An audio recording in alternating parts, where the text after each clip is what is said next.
What happens when a man who believes love is a weakness hires a woman to carry his child, and nothing more? Vincent Lancaster had it all planned out, a contract, an heir, and an exit strategy. But when Charlotte Evans walked into his cold, sterile world, something shifted. He told himself it was just business, until jealousy consumed him, until her touch became the only thing that mattered, and until he realized he was no longer in control. If this story is already touching your heart, leave a like, subscribe to the channel, and tell us in the comments where you're listening from.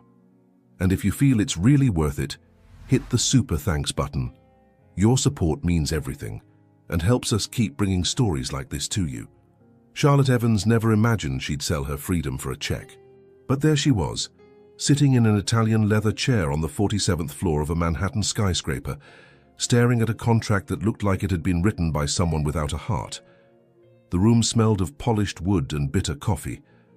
The silence was so heavy she could hear her own breathing, quick, uneven, as if her body knew this was a trap before her mind would admit it. Vincent Lancaster sat across the table. He didn't look at her directly. His dark blue eyes, almost black under that cold light, scanned the papers with the same indifference someone would use reviewing a financial report. He wore an impeccable charcoal grey suit, black tie, dark hair slicked back with surgical precision. Everything about him screamed control, power, distance. Charlotte clasped her hands in her lap, feeling her nails press into her skin. She wore the only decent dress she owned, navy blue simple with a small tear in the hem she'd hastily sewn up the night before. Her shoes were worn, her lipstick smudged. She knew she looked exactly like what she was, desperate. "Read it again if you need to," Vincent said without looking up. His voice was deep, calm, almost monotone, as if he were offering tea, not her life, in exchange for an heir. Charlotte swallowed hard and forced her eyes to go over the text again. The words danced on the page, jumbled by exhaustion and panic. Party B agrees to enter into legal matrimony with Party A for a period of 12 months, with the sole purpose of conceiving and delivering a biological heir. Following the birth of the child, Party B relinquishes all parental, marital, and future financial rights, except for the agreed compensation of $500,000. $500,000. $500,000. Enough to pay off her father's hospital debts. Enough for her sister to go back to college. Enough so Charlotte would never have to choose between buying food or medicine again. But not enough to erase what she'd be selling. Her body, her womb, an entire year of her life. And maybe her soul. Why me? The question came out before she could stop it. Her voice trembled, but she lifted her chin, forcing herself to meet his eyes. Vincent finally looked at her. His gaze was piercing, analytical, as if she were a problem to be solved. He tilted his head slightly, his fingers drumming once on the table. "Because you need to, and because you won't give me trouble." Charlotte felt the blood rush to her face. "Trouble? You mean expectations?" "Exactly." He leaned back in his chair, crossing his arms. "I'm not looking for a wife. I'm not looking for romance. I'm not looking for emotional complications. I'm looking for a solution. You are that solution." She should have stood up, should have thrown that contract in his face and walked out slamming the door. But then the image of her father, thin and pale in his hospital bed, flashed through her mind. Her sister's voice on the phone, crying because she'd withdrawn from school. The red envelope with the electric bill sitting on the kitchen table. Charlotte clenched her fists. "And if I accept, what do you expect from me?" Vincent picked up a pen and spun it between his fingers, as if he were considering the question for the first time. "That you show up when needed, that you follow the medical instructions, that you don't cause public scandals, that you don't get attached." He paused. "And that you disappear when it's all over." "Disappear," she repeated, as if testing the weight of the word in her mouth. "Yes, without a trace. No lawsuits, no drama. You get the payment. I get the heir. We both move on." Charlotte looked down at her own hands. They were shaking. She hid them under the table. "And if I change my mind?" "You won't." The answer came quick, cutting. Vincent leaned forward, his eyes locked on hers. "Because you don't have a choice, and we both know it." The silence that followed was suffocating. Charlotte could hear the hum of the air conditioning, the distant noise of traffic below, the rapid beating of her own heart. He was right. She didn't have a choice. Vincent pushed the pen toward her. "Sign, Charlotte, and I'll take care of everything." She picked up the pen. The metal was cold in her fingers. She looked at the dotted line at the end of the last page, where her name should appear, where her freedom would be traded for a paper promise. "Are you sure you won't regret this?" she whispered, more to herself than to him. Vincent stood up, adjusting his shirt cuffs. He was tall, very tall. She had to tilt her head back to face him. "Regret is a waste of time," he said, with that low, controlled voice. "I don't regret anything." Charlotte took a deep breath, and then, before she could think twice, she pressed the pen against the paper and signed. Vincent took the contract, glanced briefly at her signature, and nodded, satisfied. "Good. My lawyer will contact you about the next steps. You'll move into my penthouse by Friday." "Friday?" Charlotte's eyes widened. "That's 3 days from now." "Yes? Is that a problem?" She opened her mouth, but no words came out. Problems? She had a whole list, but none of them mattered now. Vincent was already at the door. He stopped, his hand on the frame, and looked at her over his shoulder. "Oh, and Charlotte." "Yes?" "Don't fall in love with me, that's not in the contract." And then he left, leaving her alone in that huge, cold, empty room, holding a copy of the contract she'd just signed. Charlotte looked at the paper in her hands. Her fingerprints were still damp with sweat on the page. She felt a tight knot in her throat, but she refused to cry. She had sold a year of her life. And now, all that was left was to find out how much of that year she'd still own herself. Charlotte never imagined luxury could feel so suffocating. Vincent Lancaster's penthouse occupied the top 2 floors of one of Manhattan's most exclusive buildings. Floor-to-ceiling windows revealed the city like a carpet of blinking lights, but all Charlotte felt when looking outside was distance, as if she were floating somewhere between the sky and the ground, belonging to neither. The place was immaculate, modern, minimalist. White walls, furniture in shades of grey and black, straight lines and gleaming surfaces. Everything looked like it came out of an architecture magazine, beautiful but empty. There were no photographs, no plants, not even a pillow out of place. It was like living inside a showroom. Charlotte carried only one small suitcase and a backpack. Everything she owned fit in there. When the butler, a middle-aged man named Gregory, always in a dark suit with impeccable posture, led her to what would be her room, she almost laughed. The closet was bigger than the apartment where she lived with her sister. "You may request anything through the intercom," Gregory said, pointing to a touch panel on the wall. "Meals, cleaning, any necessity. Mr. Lancaster is rarely home, but he expects you to follow the established routine." "Routine?" Charlotte blinked, setting her suitcase on the king-sized bed covered in spotless white sheets. Gregory handed her a tablet. On the screen, a detailed schedule. 7 COM, breakfast, pre-selected menu. 8:30 a.m., prenatal vitamins. 10 COM, light exercise, yoga or walking. 12 hours p.m., lunch, 3 hours p.m., medical appointment, Mondays and Thursdays, 6 hours p.m., dinner, 10 hours p.m., rest. Charlotte read the list twice. Her life reduced to a series of schedules and obligations. "What if I want to go out?" she asked, trying to sound casual. Gregory hesitated. "Mr. Lancaster prefers that you remain at home. For safety." Safety. Charlotte repeated the word slowly. "Or surveillance." The butler didn't answer, but the silence said everything. That first night, Charlotte explored the penthouse. The kitchen was equipped with appliances she didn't even know how to use. The living room had a grand piano that looked like it had never been played. There was a library with shelves full of books organized by color, not by author, not by subject, but by aesthetics. And there were cameras, small, discreet, but unmistakable. One in the hallway, another in the living room, a third one pointed at the front door. Charlotte felt a chill run up her spine. Vincent wasn't there, but somehow he was. Watching. Always watching. She went back to her room and locked the door, though she knew it was pointless. She sat on the edge of the bed and looked at her phone. 3 unread messages from her sister, Emma. Char, you okay? Dad asked about you today. He seemed better. Call me when you can. Love you. Charlotte typed a response, deleted it, typed again. I'm fine, just adjusting. Take care of Dad. Kiss. She couldn't tell the truth, couldn't say she'd sold herself, that she now lived in a golden cage, waiting to be used as a human incubator. The days that followed were a mechanical routine. Charlotte would wake up, eat, take her vitamins, do yoga alone in the empty room, have lunch, watch TV without paying attention, have dinner, and go back to her room. Gregory was polite, but distant. She rarely saw anyone else. And Vincent? Vincent was a ghost. He was never home when she woke up, never had dinner with her, never even crossed her path.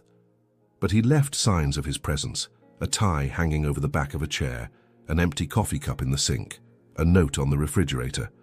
Medical appointment tomorrow at 3 p.m. Gregory will take you. V. No, good morning. No, how are you? Just short orders, written in firm, impersonal handwriting. Charlotte started to wonder if he actually existed, or if she'd signed a contract with a ghost. One night she woke up thirsty. She went down to the kitchen, barefoot, wearing only a cotton nightgown. The penthouse was dark, lit only by the city lights coming through the windows, and then she saw him. Vincent was standing in front of the window, hands in his dress pants pockets, shoulders tense. He wore a white shirt, no tie, sleeves rolled up to his elbows. His profile was outlined against the city lights, sharp jawline, distant expression, as if he were lost somewhere she couldn't reach. Charlotte stopped in the middle of the room, holding her breath. He didn't see her, or pretended not to. For a moment, she just watched him. There was something lonely about him, something broken beneath all that armor of coldness. Then, as if feeling the weight of her gaze, Vincent turned his head. Their eyes met. Charlotte felt her heart race. He said nothing, just looked at her up and down slowly, as if seeing her for the first time, or as if finally admitting she was there. She took a step back instinctively. Vincent frowned. You should be sleeping. I was thirsty. Her voice came out weak, almost a whisper. He didn't respond, just kept looking at her, those dark blue eyes cutting through her like a blade. Charlotte felt her face heat up. She was half naked, vulnerable, exposed. And he was devouring her with his eyes without even touching her. Good night, Mr. Lancaster, she murmured, turning around. Vincent. She stopped. Call me Vincent. He turned back to the window. After all, you are my wife. Charlotte swallowed hard. Wife. The word sounded strange, artificial. Good night, Vincent. She climbed the stairs quickly, her heart pounding in her chest. When she reached her room, she locked the door and leaned against it, breathing deeply. Something had changed in that brief encounter. Something in the air, in his gaze, in the way her name had sounded on his lips. And Charlotte realized, with a mix of fear and fascination, that this golden cage was starting to close around her. The fertility clinic was in a discreet building on the Upper East Side, with beige walls and artificial plants that tried, unsuccessfully, to convey warmth. Charlotte entered through the revolving door with sweaty hands, her stomach churning. Gregory had dropped her off at the entrance and left without a word. She was alone, or at least she thought she was. When she gave her name at the reception desk, the attendant smiled politely and pointed to the waiting room. You can wait over there. Mr. Lancaster has already arrived. Charlotte froze. He is here? Yes, ma'am. In the VIP room. Of course, VIP room. Because even at a fertility clinic, Vincent Lancaster needed to be separated from the rest of humanity. Charlotte followed the hallway, her shoes making a muffled sound against the grey carpet. When she pushed open the door to the reserved room, the air seemed heavier. Vincent was sitting in a leather armchair, flipping through a medical magazine as if he were reading the financial news. He wore an impeccable navy blue suit, silver tie, hair perfectly combed. He looked like he'd stepped out of a fashion editorial, cold, unreachable, beautifully distant. He looked up when she entered. He didn't smile, just nodded as if confirming the presence of a subordinate at a meeting. Charlotte. Vincent. She closed the door behind her and sat in the armchair across from his, keeping a safe distance. I didn't know you were coming. It's my child. He closed the magazine and placed it on the coffee table with surgical precision. Of course I'd come. Of course. Logical. Because Vincent Lancaster did everything by logic, never by feeling. Charlotte crossed her arms, trying to seem less uncomfortable than she actually was. So, you're going to come into the appointment with me? Yes. Right. She bit her lip, looking away. She didn't know why this bothered her so much. Maybe because, until that moment, everything had been distant, abstract. A contract, papers, words. But now it was becoming real, terrifyingly real. They sat in silence for a few minutes. Charlotte looked at the magazines stacked on the table, all about health, maternity, fertility. Words like conception, eggs, implantation jumped from the covers. She felt her stomach turn. Vincent, on the other hand, seemed completely at ease.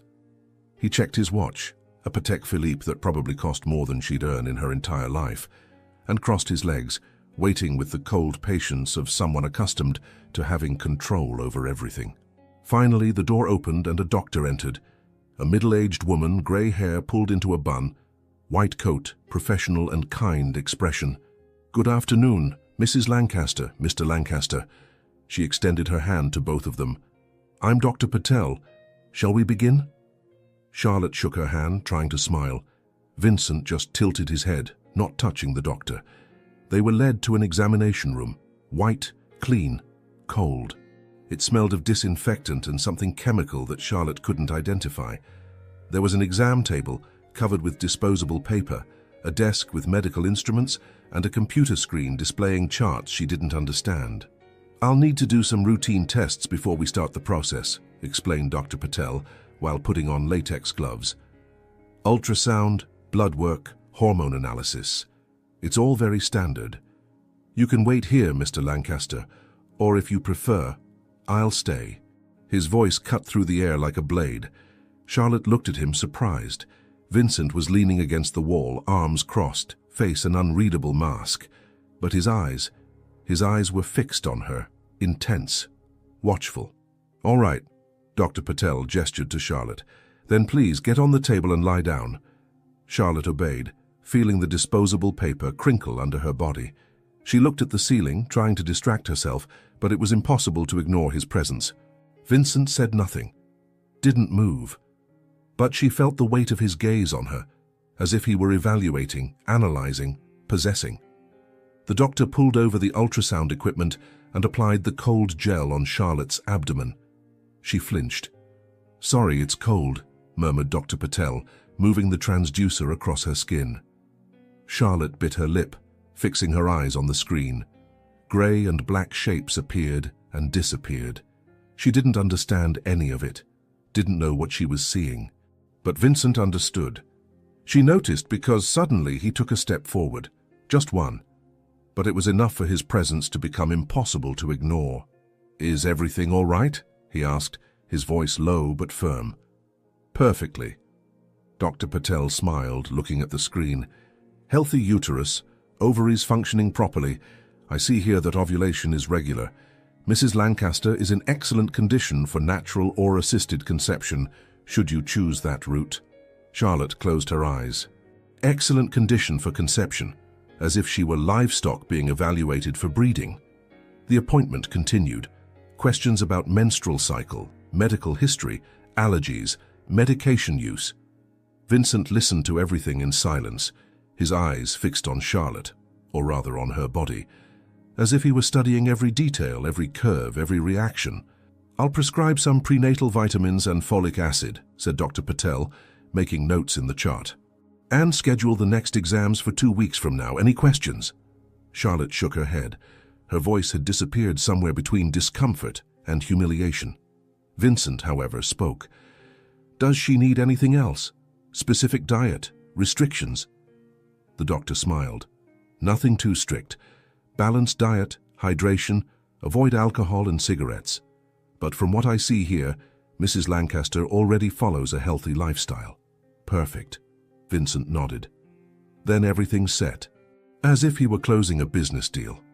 When they finally left the examination room, Charlotte felt her legs weak. She stopped in the hallway, leaning against the wall to catch her breath. Vincent stopped beside her, said nothing, just waited. "You didn't need to stay," she murmured, not looking at him. "I wanted to stay." "Why?" Charlotte turned her face, facing him. "To make sure I wouldn't change my mind? To watch me?" Vincent took a step toward her. Just one. But suddenly he was too close. So close she could smell him. Something woody, masculine, disturbingly seductive. "To make sure," he said, his voice low and dangerously calm, "that you're being well taken care of." Charlotte blinked, surprised. There was something different in his voice, something almost protective. Before she could respond, the elevator doors opened. Vincent gestured for her to enter first. Charlotte obeyed, stepping into the small mirrored space. He entered right behind her, pressing the ground floor button. The doors closed, and suddenly they were alone. Charlotte positioned herself in a corner, arms crossed, staring fixedly at the numbers slowly descending. 8, 7, 6. But she felt it, felt his gaze, burning her skin, traveling over every inch of her body. She turned her head, just enough to catch his reflection in the mirror. Vincent stood behind her, hands in his pockets, but his eyes were locked on her. Intense, hungry, as if he were fighting against something he didn't want to admit. Charlotte swallowed hard. Her heart raced. 5, 4, 3. Vincent took a step forward, just one. But now he was right behind her, so close she could feel the heat of his body radiating against her back. She stopped breathing. He leaned in just a few inches. His breath brushed against her neck, hot and heavy. "Charlotte." His voice was hoarse, almost a whisper, loaded with something she couldn't name. She closed her eyes, her fingers gripping her own arms. She didn't dare move, didn't dare speak. Her entire body was on fire, fear, desire, confusion, all mixed together in a storm she didn't know how to control. And then the elevator stopped. Ding. The doors opened. Vincent stepped back immediately, as if he'd been burned. He left first, without looking back, without saying a word. His footsteps echoed in the marble lobby, quick and determined. Charlotte stood still for a moment, trembling. Her heart was pounding so loudly she was sure he could hear it. What the hell had just happened? She stepped out of the elevator on shaky legs, trying to process. Vincent was already at the door, waiting. His face was a mask of control again, cold, distant, as if that moment in the elevator had never happened. But Charlotte knew. She had felt it, had felt his breath on her skin, the heat of his body so close to hers, the tension vibrating between them like a wire about to snap. And worst of all, she had liked it. She had wished he wouldn't stop. Charlotte knew this day would come. It was in the contract. It was in the medical exams. It was the reason she'd sold a year of her life. But knowing it didn't make it any easier. It was almost 10 at night when she heard the penthouse door open, firm footsteps in the hallway, the unmistakable sound of Vincent arriving home, something that rarely happened before midnight. Charlotte was sitting on the bed, wearing a silk pajama set that Gregory had left for her earlier. Light blue, delicate, expensive. She hated it. It felt like a costume, a wardrobe for a role she didn't want to play. Her hands trembled as she flipped through a book she wasn't actually reading. The words danced on the page, meaningless. Her heart beat so fast she could feel the pulse in her throat. He's going to come. She knew it. Somehow, she knew. And then, 3 knocks on the door. Firm, decisive. Charlotte closed the book, swallowed hard, and whispered, "Come in." The door opened. Vincent stood in the doorway, still wearing dress pants and a white shirt, but no tie. The first few buttons were open, revealing the tanned skin of his neck. His sleeves were rolled up to his elbows. He looked tired, not physically but emotionally, as if carrying that armor of ice exhausted him. His eyes met hers, and for a brief second, Charlotte saw something beyond the coldness. Something almost human. "May I come in?" he asked, his voice low, controlled. She wanted to say no, wanted to scream that she wasn't ready, that she needed more time. But time was a luxury she couldn't afford. Yes, Vincent entered and closed the door behind him. The sound of the lock clicking was too loud in the silence. He didn't approach immediately, just stood there, watching her, as if trying to decide something.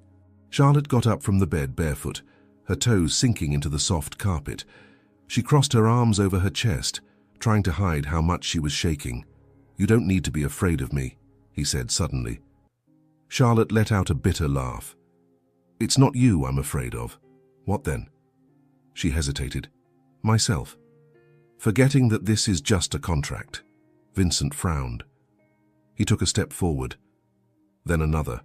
Each movement was calculated, slow, as if he were approaching something wild that could flee at any moment. When he stopped in front of her, Charlotte had to tilt her head back to face him. He was tall, imposing, and so close she could smell him, that woody scent mixed with something warm and masculine that made her dizzy. "It is a contract," he repeated, his voice firm. "Nothing more." "Nothing more," she echoed, trying to convince herself. Vincent raised his hand slowly, as if giving her time to pull back. His fingers brushed the side of her face so lightly, it almost didn't seem real. Charlotte closed her eyes, feeling a shiver run down her spine. "Are you sure about that?" he whispered, his voice hoarse. She didn't know if he was asking her or himself. Charlotte opened her eyes and met his gaze. Dark blue. Intense. There was something there, something dangerous, something that threatened to break all the rules they had established. "No," she admitted, her voice weak. "But it doesn't matter." Something changed in his face. His jaw tightened, his eyes darkened, and then, without warning, he grabbed her waist with both hands and pulled her against his body. Charlotte gasped. His chest was solid, warm, and she could feel his heart beating, fast, racing, as out of control as hers. "Vincent!" He didn't let her finish. His mouth captured hers in a fierce, possessive, desperate kiss. There was no gentleness, no hesitation. It was pure need, as if he were trying to prove something. To her, to himself.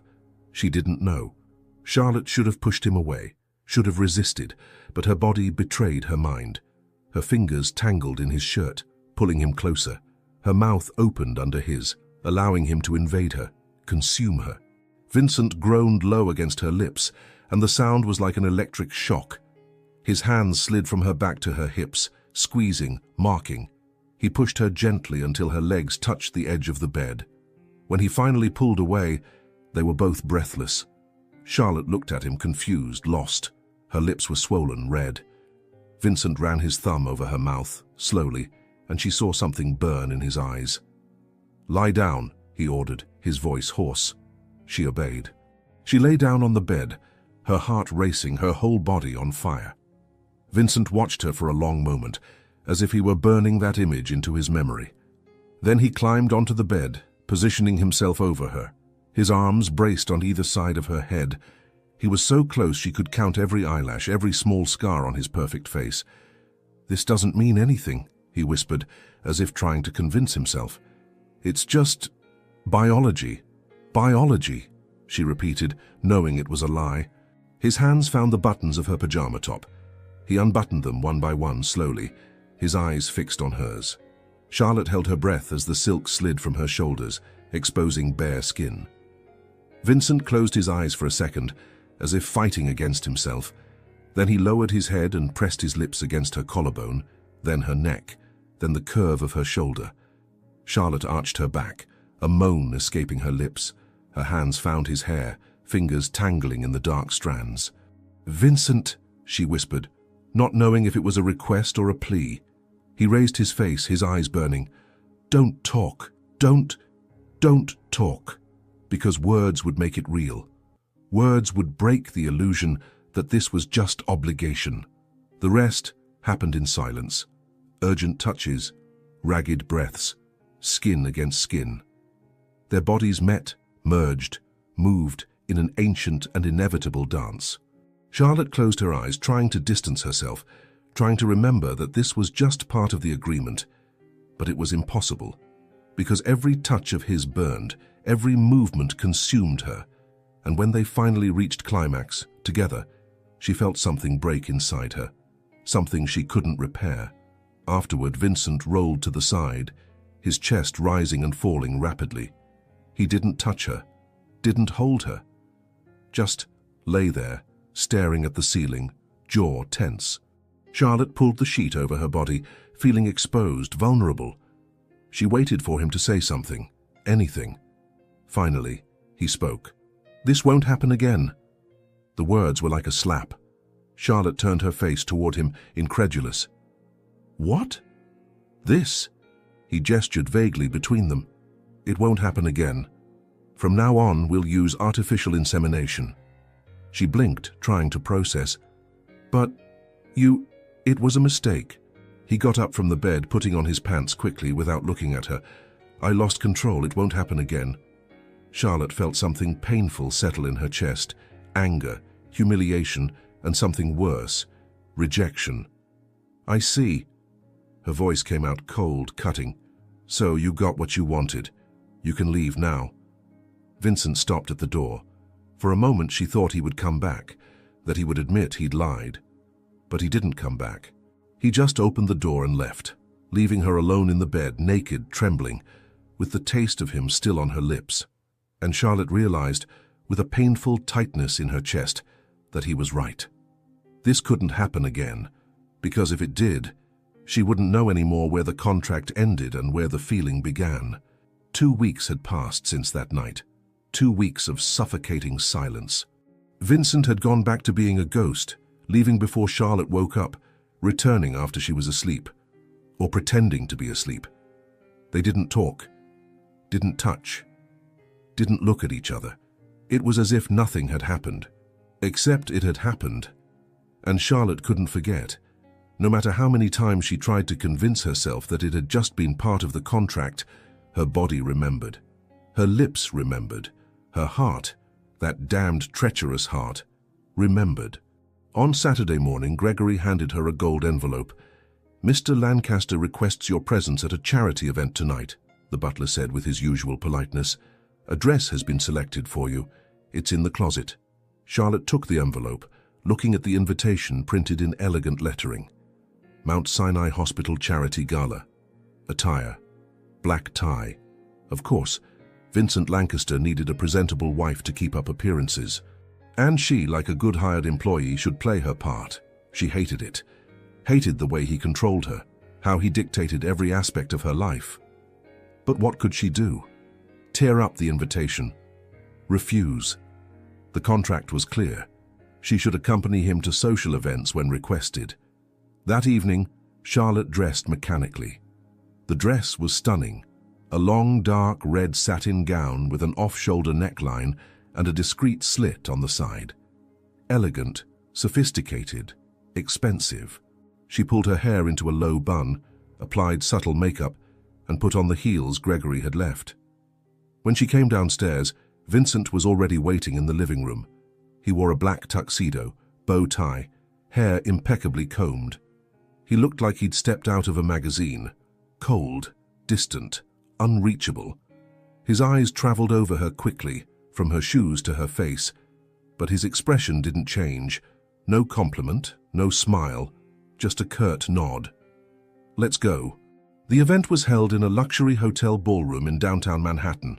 Crystal chandeliers, tables decorated with white flowers, champagne served in crystal flutes. Classical music played in the background. Everything was excessively elegant, excessively perfect. Charlotte followed Vincent through the crowd, her arm resting lightly on his, a performance for the public. He greeted businessmen, doctors, politicians, always with that courteous, empty smile. She smiled beside him, waved, pretended to be the loving wife, but inside she felt hollow. At one point, Vincent was pulled into a conversation with a group of investors. Charlotte took the opportunity to escape toward the bar. She ordered sparkling water, something simple, something to help her breathe. "First time at one of these events?" A soft voice came from beside her. Charlotte turned and found a man smiling at her. He was tall, dark-haired, with slightly tousled hair and warm brown eyes. He wore a tuxedo, but in a relaxed way, the tie slightly loose, the sleeves discreetly pulled up. "Sorry, didn't mean to startle you." He extended his hand. "Dr. Javier Morales, pediatric surgeon at Mount Sinai. Charlotte shook his hand, surprised by the kindness. Charlotte, Lancaster. Ah, you're Vincent Lancaster's wife. Javier smiled, but there was no malice in his tone. I heard he'd gotten married recently. Congratulations. Thank you. Charlotte forced a smile. Javier picked up a champagne flute and toasted lightly. So, enjoying the event? Or are you as bored as I am? Charlotte let out a genuine laugh, the first in weeks. Honestly, bored. I knew it. He laughed, his eyes sparkling. These events are always the same. Same people, same conversations, same expensive champagne that nobody really appreciates. Then why did you come? Professional obligation. He shrugged. And because I like helping the hospital. But between you and me, I'd rather be home watching a bad movie. Charlotte smiled again. There was something refreshing about Javier.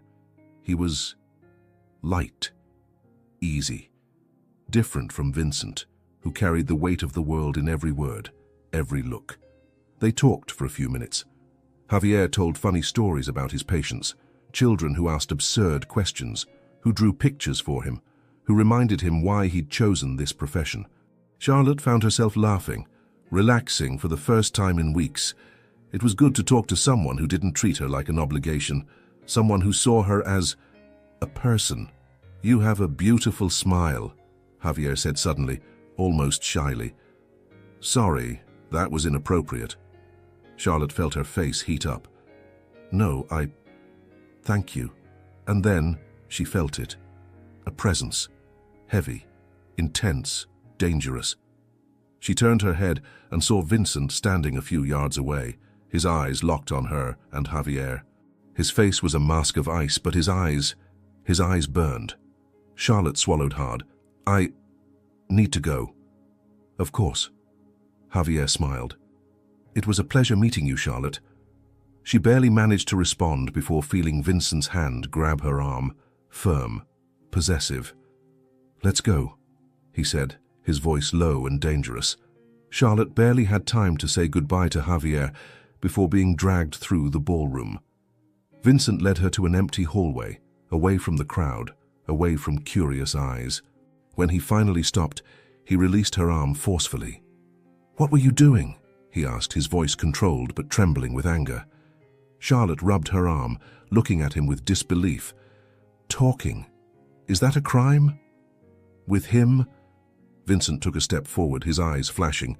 Do you know who he is? A doctor, a kind man, someone who actually treated me like a human being. Vincent let out a bitter laugh. Kind, of course. And you fell for it, didn't you? What are you talking about? Charlotte felt anger rising. I was just talking. I didn't commit any crime. You're my wife. On paper, she shouted, her voice echoing through the empty hallway. I'm your wife on paper, Vincent. Not for real. You made that very clear yourself. Something broke in his face. His jaw tightened, his fists clenched, and then, without warning, he advanced. Charlotte backed up until her back hit the wall. Vincent pressed his hands on either side of her head, trapping her, his dark blue eyes burning with something she couldn't name. You think it's not real, he whispered, his voice hoarse, dangerous. You think I don't... He stopped, as if fighting against the words. Charlotte lifted her chin, defying him. Don't what, Vincent? Finish the sentence. He didn't answer. Instead, he grabbed her face with both hands and kissed her. It wasn't like the kiss from that night. It wasn't calculated or controlled. It was brutal, desperate, loaded with jealousy, anger, and something deeper, something he didn't want to admit. Charlotte tried to resist, tried to push him away, but her body, that damned treacherous body, melted under his touch. Her hands moved up to his chest, then his neck, fingers tangling in his dark hair. Vincent groaned against her lips, pressing his body against hers, eliminating any space between them. His hands slid down her waist, her hips marking, possessing. When he finally pulled away, they were both breathless. Vincent rested his forehead against hers, eyes closed, chest rising and falling rapidly. You can't smile at him like that, he whispered, his voice broken. You can't. Charlotte opened her eyes, confused. lost. Vincent. He pulled back abruptly, running his hands through his hair, undoing the perfection. He looked desperate, vulnerable, human. This was a mistake, he murmured, more to himself than to her. And then he turned his back and left, leaving her there, leaning against the wall, trembling, with the taste of him still on her lips. Charlotte slid down the wall until she was sitting on the floor, her legs too weak to support her. What the hell was happening? Vincent had said this was just a contract, that it didn't mean anything. But that kiss hadn't been from someone who felt nothing. That kiss had been from someone who was jealous, and Charlotte realized with a mix of fear and hope that the rules of the game had changed. Something had changed. Charlotte felt it in the air, in the way Vincent looked at her now, no longer with calculated indifference, but with something deeper, more dangerous. He still kept his distance, still disappeared for hours on end, but when they were in the same room, the tension was palpable, like electricity about to explode. 3 days had passed since the charity event, 3 days since that kiss in the hallway. Neither of them had mentioned what happened, but it was impossible to pretend it hadn't. On Wednesday morning, Charlotte woke up early, earlier than usual. The sun hadn't fully risen yet, and the penthouse was immersed in a soft, bluish light. She slipped a silk robe over her pajamas and went down to the kitchen, her bare feet sliding silently across the cold floor. She needed tea, something hot, comforting, to help organize the chaotic thoughts that kept her awake night after night. But when she entered the kitchen, she stopped abruptly. Vincent was there. He was standing in front of the panoramic window, a cup of coffee in his hands, looking at the city beginning to wake. He wore grey sweatpants and a simple black t-shirt, the first time Charlotte had seen him without a suit. His hair was disheveled, as if he'd just woken up, or as if he hadn't slept. He looked different, less imposing, less unreachable, almost human. Charlotte hesitated in the doorway, considering going back, but it was too late. He'd already noticed her presence. Vincent turned his head slightly, just enough to see her briefly. He said nothing, just went back to looking out the window. Charlotte took a deep breath and entered the kitchen, trying to seem casual. She grabbed the kettle, filled it with water, and placed it on the stove. The silence between them was thick but not uncomfortable. It was strange, as if both were waiting for the other to speak first. While the water heated, Charlotte leaned against the counter, watching him discreetly. There was something different about him that morning, something tired, vulnerable. The lines around his eyes seemed deeper, the tension in his shoulders more evident. "You didn't sleep," she said suddenly, surprised by her own courage. Vincent took a sip of coffee. "No." "Why not?" He hesitated. For a moment Charlotte thought he wouldn't answer, but then he spoke, low, almost to himself. "I can't." Charlotte frowned. "How long has it been?" "Doesn't matter." "Vincent." "Drop it, Charlotte." His voice was firm, but not hostile. Just tired. The kettle whistled. Charlotte prepared her tea, watching the hot water transform the leaves into an aromatic, comforting mixture. She picked up the cup and, instead of going back to her room, approached the window. She stood beside him. Not too close, but close enough that their arms almost touched. They stood there in silence, watching the city wake up, the apartment lights turning on one by one, the first cars on the streets, the sky changing from dark blue to shades of orange and pink. "It's beautiful," Charlotte murmured, more to break the silence than anything else. "It is." Vincent looked at her, not at the city. "Yes, it is." Something in his tone made Charlotte's heart race. She turned her face and met his eyes, dark blue, intense, fixed on her. It wasn't the cold, calculating look from before. It was something else, something softer, more real. Charlotte swallowed hard, looking away quickly. "You work too much." "Yes." "Why?" Vincent let out a low laugh without humor. "Because it's easier than being here." "Why is it hard to be here?" He didn't answer, just took another sip of coffee, jaw tense. Charlotte took a deep breath, gathering courage. "Vincent, about that night and about the event, don't—" He cut her off, but his voice wasn't aggressive. It was almost pleading. "Don't talk about it." "Why not?" Because, he closed his eyes, as if fighting against something. Because if we talk about it, it becomes real, and I can't let it become real. Charlotte felt something painful squeeze her chest. Why not? Vincent opened his eyes and looked directly at her. Because it wasn't in the plans. Because it's not part of the agreement. Because I shouldn't. He stopped, squeezing the cup so hard Charlotte thought it would break. Shouldn't what? She insisted, her voice low. He didn't answer. Instead, he placed the cup on the counter and took a step toward her. Charlotte held her breath. Vincent was so close now she could feel the heat from his body, see every detail of his face. The small scars, the expression lines, the tired shine in his eyes. You shouldn't be this close, he whispered, his voice hoarse. Charlotte lifted her chin, defying him. You're the one who came closer. A muscle in his jaw twitched. He raised his hand slowly, as if in a trance, and brushed a strand of hair from her face, tucking it behind her ear. His fingers grazed her skin, lightly, almost shyly. Charlotte closed her eyes, her heart racing. That simple touch burned more than any kiss. Charlotte. Vincent murmured her name like a prayer or a curse. She opened her eyes and met his. They were so close now she could see her own reflection in those dark blue irises. What do you want from me? She whispered. Vincent stopped, his hand still on her face. He opened his mouth as if to answer, but then closed it again.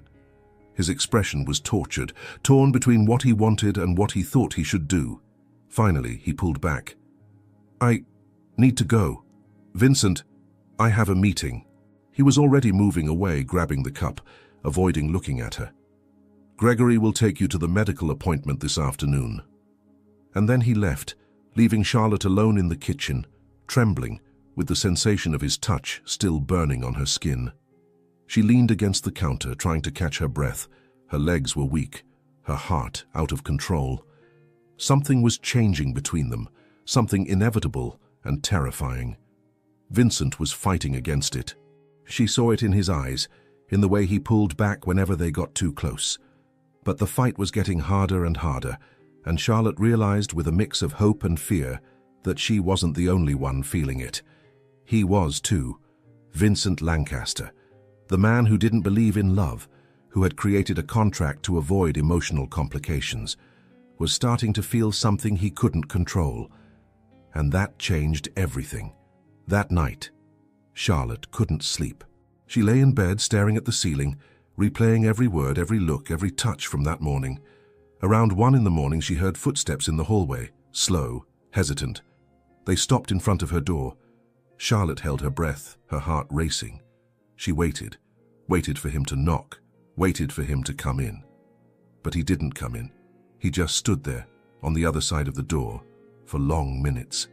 Charlotte could feel his presence, heavy, conflicted. And then, the footsteps moved away. Charlotte closed her eyes, feeling something painful squeeze her chest. He was fighting, resisting, but for how long could he hold out? And more importantly, for how long could she? Charlotte looked at the pregnancy test for the 10th time, as if the 2 pink lines could somehow disappear. But they remained there, stubborn, undeniable. Positive. She was pregnant. Sitting on the cold bathroom floor, her back against the tub, Charlotte held the small plastic stick with trembling hands. She should be happy, or at least relieved. After all, this was why she was here. It was the purpose of that entire contract, of that entire sacrifice. But all she felt was fear. Fear of what would come next. Fear of how Vincent would react. Fear that now that he'd have what he wanted, she'd become even more invisible to him. Or worse, fear that he'd never touch her again. Never look at her that way again. Never stand outside her door in the middle of the night again, fighting against something neither of them could name. Charlotte took a deep breath, wiped away tears she hadn't realized were falling, and stood up. She washed her face, looked at her own reflection in the mirror, red eyes, pale face, frightened expression, and tried to gather courage. She needed to tell him. It was almost 7 in the evening. Vincent hadn't come home yet, but Charlotte knew he would. He always did eventually, even if it was just to grab documents or change clothes. She went downstairs to the living room and waited. At 8:30, the door opened. Vincent entered, as always, focused, distant. He carried his leather briefcase in one hand, his phone in the other, his tie slightly loosened. He looked tired. Not physically. Vincent never looked physically tired. But there was something heavy on his shoulders, something he carried and pretended didn't exist. He stopped when he saw Charlotte sitting on the couch. Their eyes met for a brief second before he looked away. "Good evening," he said, his voice neutral, controlled. "Good evening." Charlotte stood up, her hands nervously clasped in front of her body. "Do you have a minute?" Vincent hesitated. He looked at his watch, at his phone, as if searching for an excuse to escape. But then he sighed and placed his briefcase on the table. "Sure." Charlotte swallowed hard. She picked up the envelope that was beside her on the couch. Inside, the official blood test results she'd done that morning, confirming what the pharmacy test had already said. She extended the envelope to him. Vincent frowned, confused, but took it. He opened it with precise movements, removed the paper, and read. Charlotte watched every micro-expression on his face. She saw the exact moment he understood. His eyes widened slightly, his jaw tightened, his fingers squeezed the paper. He read it again, then a third time, as if he needed to be sure. Then, slowly, he raised his eyes to her. "You're pregnant." It wasn't a question, it was a statement. "Yes." Charlotte's voice came out weak, almost a whisper. Vincent was silent. He just looked at her, the paper still in his hands, as if processing. His face was unreadable, a perfect mask of control. Charlotte felt her heart squeeze. He didn't look happy, he didn't look relieved, he looked nothing, as if he'd just received a financial report. "Say something," she pleaded, her voice breaking. Vincent blinked, as if waking from a trance. He placed the paper carefully on the table and ran his hands over his face, breathing deeply. "I don't know what to say." Charlotte let out a humorless laugh. "You got what you wanted. That was the plan, wasn't it? An heir. Mission accomplished." He looked at her with a strange expression, almost pained. "Charlotte, it's okay." She crossed her arms, trying to protect her own chest from the pain she felt. "I know what this means. Now it's just a matter of time until I fulfill my part of the deal and disappear." "No." The word came out firm, almost a command. Charlotte blinked, surprised. "What?" Vincent took a step toward her, then another, and another, until he was standing in front of her, so close she had to tilt her head back to face him. "Don't talk like that." His voice was low, intense. "Don't talk as if you were disposable." "But isn't that what I am?" Charlotte felt tears burn her eyes. "Isn't that why I'm here? To carry your child and then disappear?" Vincent closed his eyes, jaw tense. When he opened them again, there was something different in them. Something vulnerable. "I don't know anymore," he admitted, his voice hoarse. Charlotte's eyes widened. "What?" He didn't answer. Instead, he did something she never would have expected. He knelt down. Charlotte held her breath, shocked. Vincent Lancaster, the most proud, most controlled man she knew, was on his knees before her. Slowly, almost reverently, he extended his hands and placed them on her belly, still flat, still with no visible sign of life. But he touched as if he could feel the baby there, as if he could protect it just with his hands. "Vincent," Charlotte whispered, tears finally escaping. He pressed his forehead against her abdomen, closing his eyes. His breathing was heavy, irregular, as if he were fighting against something much bigger than himself. "Nothing else matters now." His voice was low, broken, almost inaudible. "You and him are everything."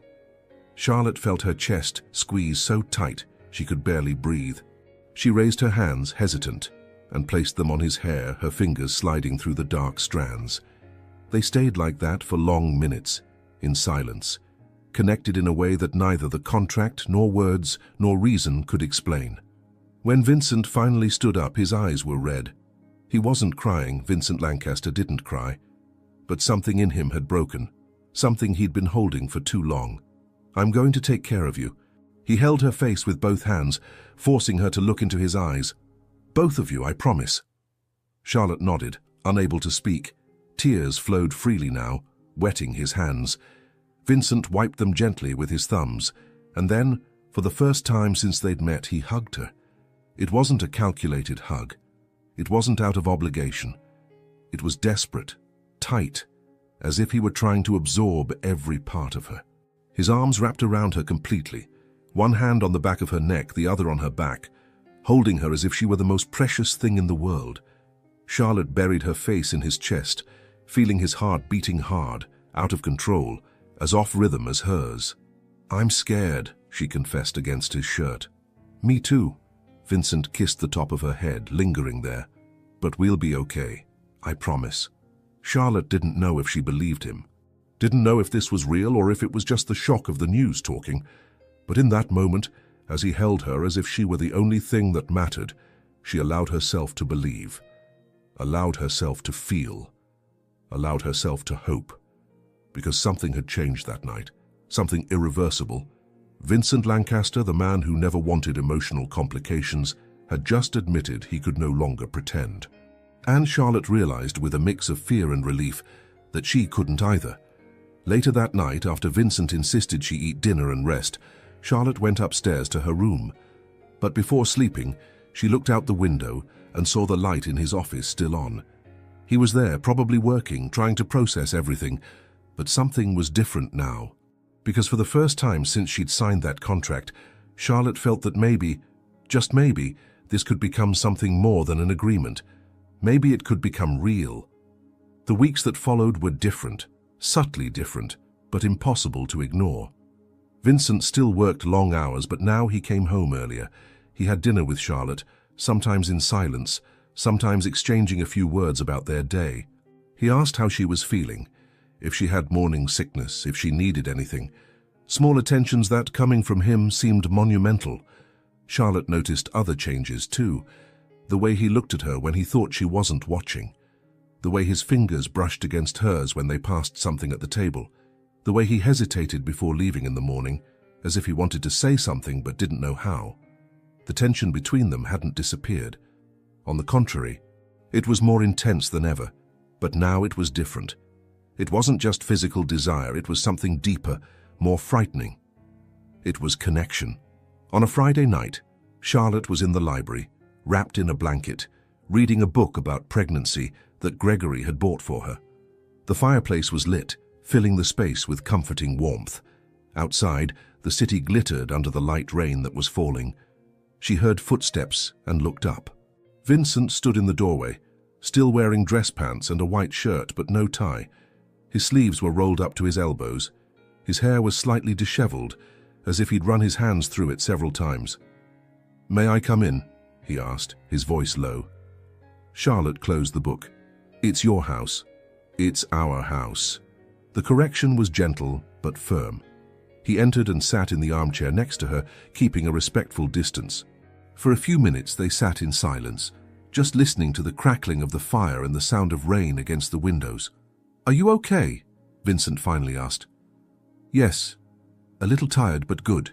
He nodded, eyes fixed on the flames. "I wanted to apologize." Charlotte turned to him, surprised. "For what?" "For everything." He took a deep breath. "For treating you like part of a transaction. For being cold, distant. You didn't deserve that." Charlotte felt a lump in her throat. "Vincent, let me finish." He finally looked at her, and what Charlotte saw in those dark blue eyes took her breath away. Vulnerability, sincerity, fear. "I thought I could keep my distance, thought I could treat this like any other business deal, but I can't anymore." "What are you saying?" Vincent stood up and walked to the window, hands in his pockets, shoulders tense. "I'm saying you changed everything. You came into my life like a hurricane and destroyed all the walls I spent years building." Charlotte stood up too, letting the blanket fall. "Vincent," he turned to her, and the expression on his face was so intense, Charlotte felt her legs weaken. "I shouldn't want you the way I do, shouldn't think about you all the time, shouldn't feel my chest tighten every time you smile at someone else, but I do, and it's driving me crazy." Charlotte took a step toward him. "Why are you telling me this now?" "Because I can't keep lying anymore. Not to you, not to myself." He closed his eyes, jaw tense. "You scare me, Charlotte." What I feel for you scares me. And what do you feel? Vincent opened his eyes and looked directly at her. Everything. I feel everything. Charlotte's heart raced. She took another step, then another, until she was right in front of him. Then show me, she whispered. Show me what you feel. Vincent held her face with both hands, his thumbs caressing her cheeks. He studied her for a long moment, as if he were burning every detail into his memory. Are you sure? His voice was hoarse, loaded with restrained desire. Yes. He didn't need to hear anything else. He leaned in and kissed her. But it wasn't like the previous kisses. It wasn't desperate or violent. It was slow, deep, reverent, as if she were something sacred he was finally allowing himself to touch. Charlotte melted against him, her hands moving up to his chest, feeling his heart beating hard under her palms. Vincent deepened the kiss, one hand sliding down to her waist, pulling her closer. When they pulled apart, they were both breathless. Vincent rested his forehead against hers. Charlotte, I want you. Not out of obligation. Not because of the contract. I want you because I can't breathe right anymore when you're not around. Tears burned her eyes. I want you too. Something broke in him. Vincent picked her up in his arms with surprising ease, making her let out a small, surprised cry. She clung to his neck, laughing, a light, genuine sound she hadn't made in a long time. He carried her down the hallway, up the stairs, and into his room, not hers. His room was spacious, minimalist, with a huge bed with dark sheets and windows that revealed the illuminated city. Vincent laid her gently on the bed, as if she were made of crystal. Then he leaned over her, supporting himself on his arms so as not to put weight on her body. If at any point you want to stop, he began. Charlotte placed her fingers over his lips. I won't want to. Vincent smiled, a genuine, rare smile that completely transformed his face. He kissed her forehead, then her nose, then her lips. Soft kisses, almost shy. His hands found the buttons of her pajama shirt. He unbuttoned them one by one, slowly, his eyes fixed on hers the entire time, as if asking permission with each touch. When the silk finally slid from her shoulders, Vincent paused. His eyes traveled over her body, not with raw lust, but with admiration, reverence. You're beautiful, he murmured, his voice thick. Charlotte felt her face heat up. She brought her hands to the buttons of his shirt, and he let her remove each piece slowly. When they were finally skin against skin, Charlotte felt something break inside her. It wasn't just desire. It was connection. It was shared vulnerability. It was love, even if neither of them had the courage to say the word yet. Vincent kissed every inch of skin he could reach, her neck, collarbone, shoulder, slowly descending with infinite patience. His hands explored, caressed, memorized. Vincent. Charlotte arched her back, her fingers tangling in his hair. I know. He moved up again, capturing her lips in a deep kiss. Me too. When they finally came together, it was different from any other time. There was no rush, no performance. It was just the two of them, discovering each other, surrendering to each other, losing themselves in one another.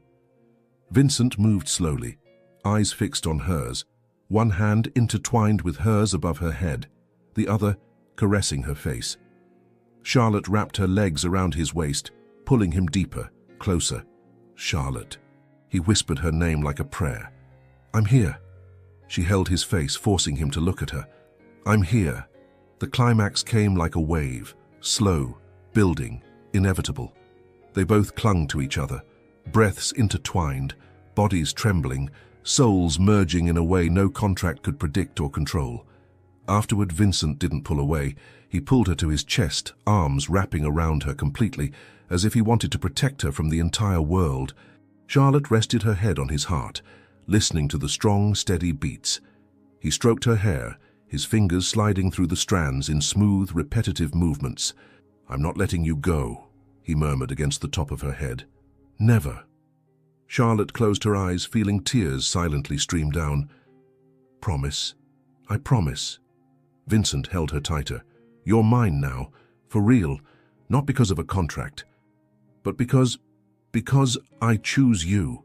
Charlotte lifted her face, meeting his eyes. "And I choose you." He smiled, that rare, beautiful smile, and kissed her again. Soft, sweet, full of promises. They fell asleep like that, intertwined, hearts beating in sync, knowing that something fundamental had changed between them. The contract still existed. Complications would still come. But that night, none of it mattered, because for the first time, Vincent Lancaster allowed himself to feel love. And Charlotte Evans allowed herself to believe she would be loved in return. The days following that night were the happiest Charlotte had ever lived. Vincent transformed before her eyes, still serious, still controlled in public, but at home, with her, he was different. He smiled more, touched her frequently, small gestures of affection that left her breathless. He held her hand during dinner, kissed her forehead before leaving for work, laid his head in her lap while she read. Charlotte allowed herself to believe that maybe, just maybe, this was real. But happiness, she would soon discover, is fragile. Everything crumbled on a rainy Tuesday. Charlotte was in the living room responding to emails on her laptop when Vincent came home in the middle of the afternoon. Something unusual. She looked up, smiling, ready to greet him, but the smile died on her lips when she saw his expression. Vincent stood in the doorway, his face pale, jaw tense. In his hand, a crumpled paper. His eyes, those eyes that had recently looked at her with such tenderness, now burned with anger. "Vincent?" Charlotte closed the laptop, her heart racing. "What happened?" He didn't answer, just walked up to her and threw the paper on the table. Charlotte looked down. It was an email draft. Her email draft. One she'd written weeks ago, before everything changed, but never sent. 2. Doctor. Javier Morales, subject. I need help, Javier. I know we barely know each other, but you were the only person who treated me like a human being at that event. I'm trapped in a complicated situation and don't know who else to talk to. Could you meet me to talk? I need advice. Charlotte's blood ran cold. Vincent, this isn't what? He shouted, his voice echoing through the room. Isn't what it looks like, because it looks like you were planning to run away with that doctor. I wasn't planning anything. Charlotte stood up, her hands shaking. This is from weeks ago. I was confused, scared. I never even sent it. But you thought about sending it. Vincent took a step forward, fists clenched. You thought about going to him, about asking him for help and not me. Because you weren't here. The words came out before she could stop them. You barely talked to me. I felt alone, Vincent. I needed someone. And you chose him. His voice was loaded with pain disguised as anger. Of all people, you chose the man who was clearly interested in you. Charlotte shook her head, desperate. It wasn't like that. I just wanted to talk to someone who didn't make me feel like an object. And I made you feel that way. It wasn't a question. It was a bitter statement. Charlotte hesitated. At first, yes. Vincent recoiled as if he'd been punched. He ran his hands over his face, breathing heavily.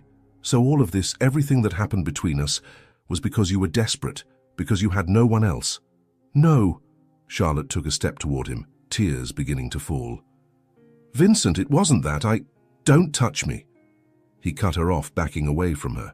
His eyes were red, his voice broken. Don't. Not now. Charlotte stopped, her chest tight. Please, listen to me. I trusted you. His voice was low now, dangerously calm. For the first time in my life, I opened my heart to someone, and you were thinking about running away. I wasn't.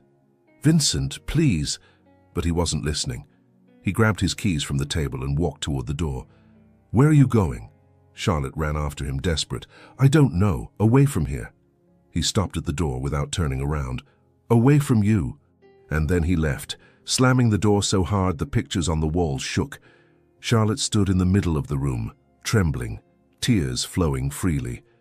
She fell to her knees, hugging her own belly, where the baby was growing, the baby that was supposed to unite them, but now seemed to be the only thing left. Hours passed. Charlotte called Vincent dozens of times. All calls went to voicemail. She sent messages. No response. Night fell, and with it came fear. Charlotte was lying in bed, curled up, when she felt the first twinge of pain. Low, sharp, like a cramp, but worse. She sat up, pressing her hands against her abdomen. No, no, please. Another twinge. Stronger. A wet warmth between her legs. Charlotte looked down and saw the red stain spreading across the sheets. Blood. Panic exploded inside her. She tried to get up, but her legs wouldn't respond. The pain was unbearable. She managed to reach her phone, her hands shaking so much she could barely dial. 911, what's your emergency? I'm pregnant. I'm bleeding. Please, I need help. She gave the address, but could barely speak. The pain was so intense her vision began to darken. Help is on the way, stay on the line with me. But Charlotte couldn't. The phone slipped from her hand. She lay on her side, hugging her belly, crying, Please don't take my baby, please. And then through the fog of pain and despair she heard it. Footsteps running, the door being broken down. Charlotte! Vincent. He was there, kneeling beside her, his face devastated. No, no, no, Charlotte, look at me. She tried to focus on his eyes. Vincent, the baby. It's going to be okay, I promise, it's going to be okay. He picked her up in his arms, holding her against his chest. His hands were shaking, his voice broken. I'm so sorry, I'm so sorry. Don't leave me, she whispered, clutching his shirt. Never, I'll never leave you, do you hear me? Never. Sirens sounded outside. Paramedics rushed into the house. Vincent didn't let her go. He carried her to the stretcher, got in the ambulance with her, held her hand the entire way to the hospital. Charlotte drifted in and out of consciousness, but every time she opened her eyes, he was there. Always there. At the hospital, the doctors worked fast. Hours of tests, ultrasounds, procedures that Charlotte could barely follow. And then, finally, Dr. Patel entered the room with a tired but relieved expression. The baby is fine. Charlotte let out a sob, covering her face with her hands. Vincent, sitting beside the bed, squeezed her hand so hard it hurt. You had a partial placental abruption, the doctor explained, caused by extreme stress, but we managed to stabilize it. The baby is strong. But Charlotte, you need complete bed rest. No stress, no tension. Your body needs to recover. Charlotte nodded, unable to speak. The doctor left, leaving them alone. For a long moment, neither of them said anything. Then Vincent stood up, walked to the window, and broke down. He slid down the wall until he was sitting on the floor, his face buried in his hands, his shoulders shaking. Vincent Lancaster was crying. I almost lost you, he said, his voice muffled. I almost lost both of you. Because of my anger, my insecurity, I don't deserve you. Charlotte tried to get out of bed but was too weak. Vincent. He raised his face, tears flowing freely. I was afraid of losing you, and I almost killed you. What kind of man am I? Vincent, come here. She extended her hand. He hesitated, then stood up and walked to her. Charlotte held his face, forcing him to look at her. It wasn't you. It was the stress. It was everything. But you were here. You saved me. I hurt you. And now you're here. That's what matters. Vincent knelt beside the bed, holding her hand against his chest. I love you.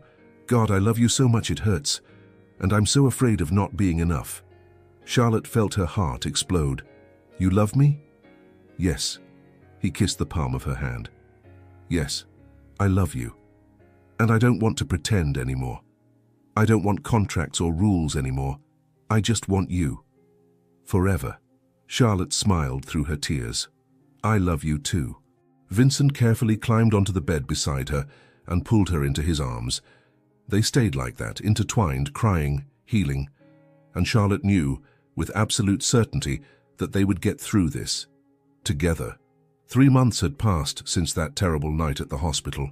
3 months of recovery, of care, of growing love. Charlotte strictly followed the doctor's orders. Bed rest, balanced diet, zero stress.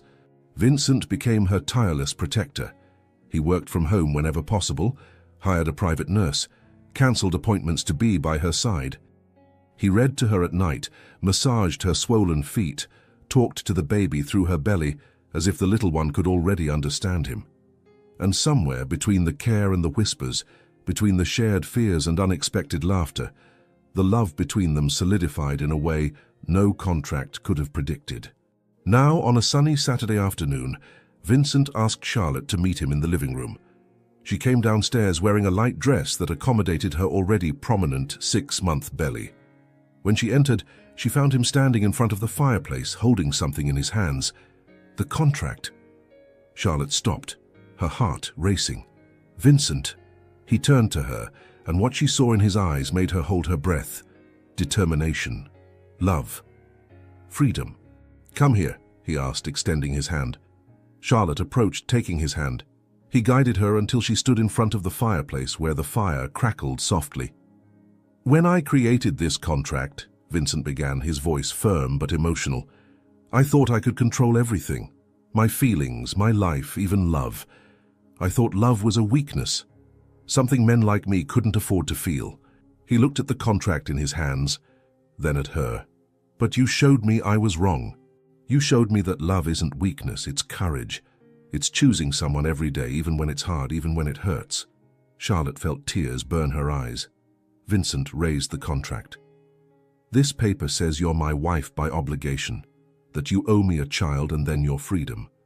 But I don't want that, I never wanted that, I was just too afraid to admit it." And then, before her eyes, he tore the contract in half. Charlotte gasped, tears finally streaming down. Vincent tore it again, and again, until the document was in pieces. Then he threw them into the fireplace. They both watched as the flames consumed the paper, transforming obligations into ashes. "You're free, Charlotte." Vincent held her face with both hands. "Free from the contract. Free from me if you want. I won't hold you anymore." "Vincent." "But," he interrupted, his voice breaking, "if you choose to stay, I don't want it to be out of obligation. I don't want it to be for the money or the baby. I want it to be because you love me, because you choose to love me." Charlotte sobbed, grabbing his wrists. "You idiot!" He blinked, surprised. "You think I'd stay here out of obligation?" She laughed through her tears. "You think I love you because I have no choice? Vincent, I love you despite all the reasons not to. I choose you, every day, always."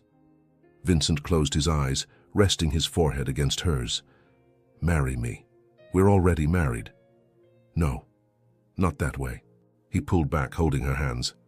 "Marry me for real, not by contract, not out of obligation, but because we want to, because we choose this." Charlotte smiled, her heart so full it felt ready to burst. "Yes, 1,000 times yes." Vincent pulled her into a kiss, deep, intense, full of promises and love. When they pulled apart, he knelt before her and placed his hands on her belly. "And you, little one," he whispered to the baby, "you're going to have a mother and father who truly love each other, who chose to be together. I promise I'll protect you, protect both of you, always." The baby kicked, as if in response. They both laughed, Charlotte placing her hands over his. 2 weeks later, Vincent's father showed up at the penthouse. Harold Lancaster was an imposing man with grey hair, an impeccable suit, and a stern expression. He entered as if he owned the place, because in many ways he thought he did. "Vincent," he nodded, completely ignoring Charlotte. "We need to talk." Vincent, who was sitting next to Charlotte on the couch, didn't move. "What do you want, Dad?" "I heard you destroyed the contract." Harold crossed his arms.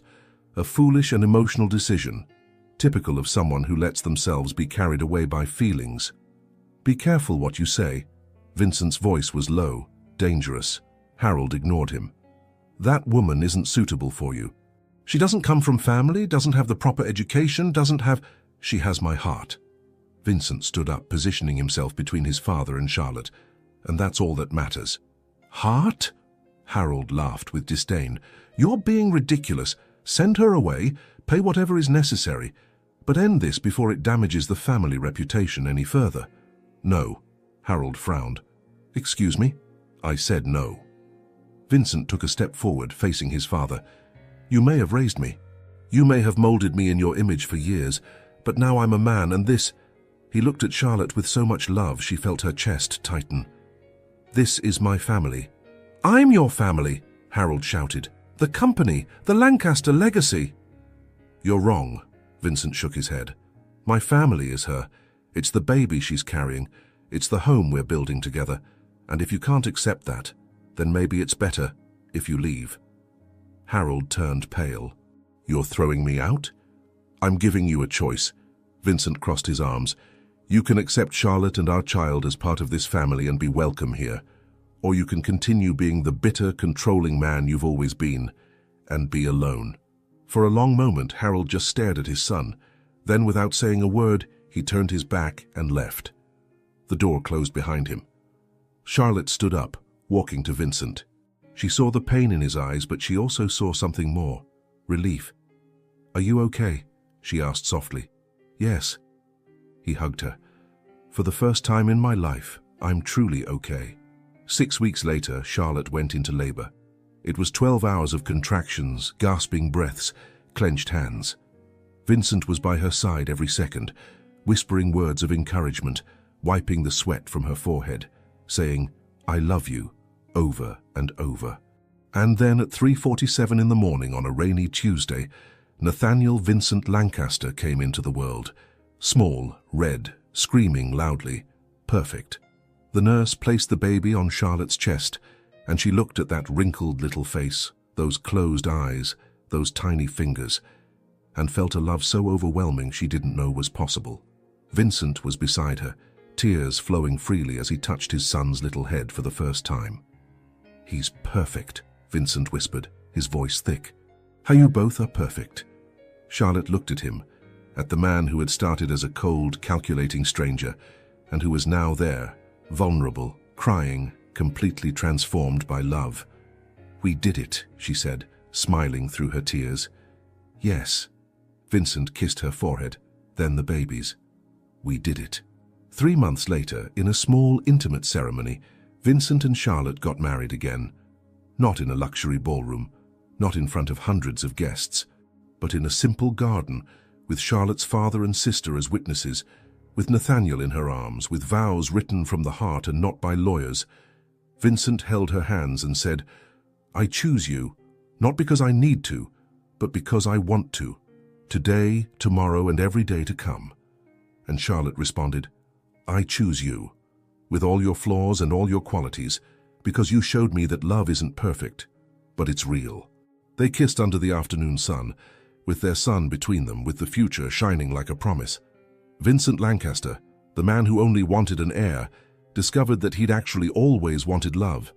And Charlotte Evans, the woman who had sold her freedom, discovered that she'd actually found true liberation, because love, when it's real, never imprisons.